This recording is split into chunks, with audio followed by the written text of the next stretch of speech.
At closing government, we think that too often in this nation, religious freedom is used as a shield by the type of groups we're discussing under the resolution to not educate their children about the outside world. We think that on our side of the House, we create a more powerful incentive for these groups to actually engage with their children and the members of their group in a beneficial way. That's what we brought you in extension, and I'm going to summarize this debate through two questions.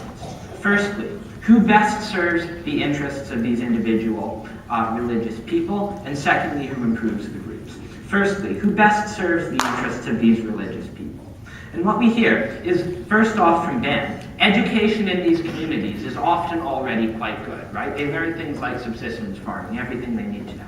We say that actually, often education really isn't good at all.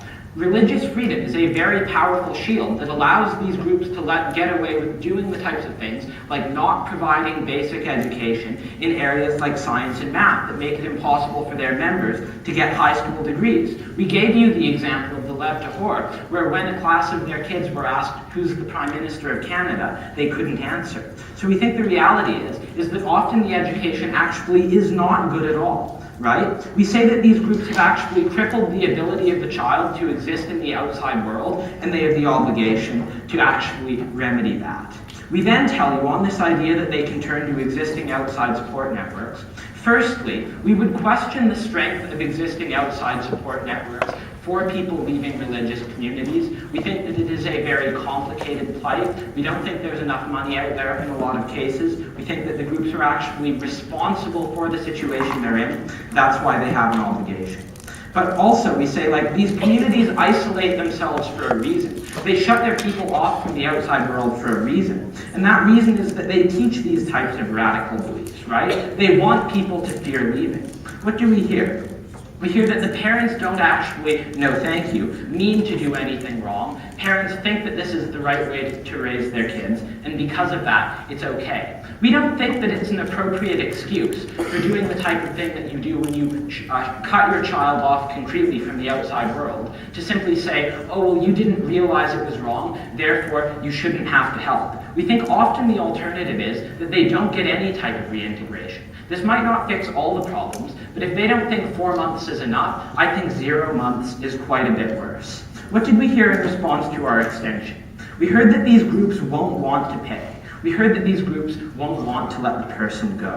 What do we tell you? We tell you, no thank you. That if these groups don't want to let the person go, then that's a good indication that they're not altruistic. That's a good indication that they don't have the group's best interest in mind, right? Because they would rather keep these people here and have them unhappy than actually let them go. We think that that's exactly why these groups have crippled this person. That's exactly why these groups are so bad, and that's exactly why it is the case that they ought to offer support to Ben. Okay, so if these groups are so bad, then why haven't, like, the Orthodox Jewish groups that my partner brought up, and you also brought up, haven't they been arrested? Okay, so again, we say that religious freedom is a massive shield in these cases that's tremendously hard to get around. We think that we can't arrest all of them, but we can allow the people who want to leave an opportunity. You don't do that on your side of the house. But now, how do we improve these groups?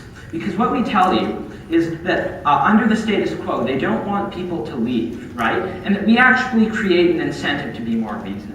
Because what makes somebody want to leave a group? No thank you. They want to leave the group when they feel as though that group is oppressive to them. They want to leave the group when they feel as though the group actually is giving them a worse standard of life, like doing things like locking them up. We tell you that the reality is that at the point at which, whereas under the status quo, they can wash their hands because when the person leaves, they're gone, we actually attach a monetary punishment to them for the fact that they pushed this person into such a scenario where they feel as though they have to escape.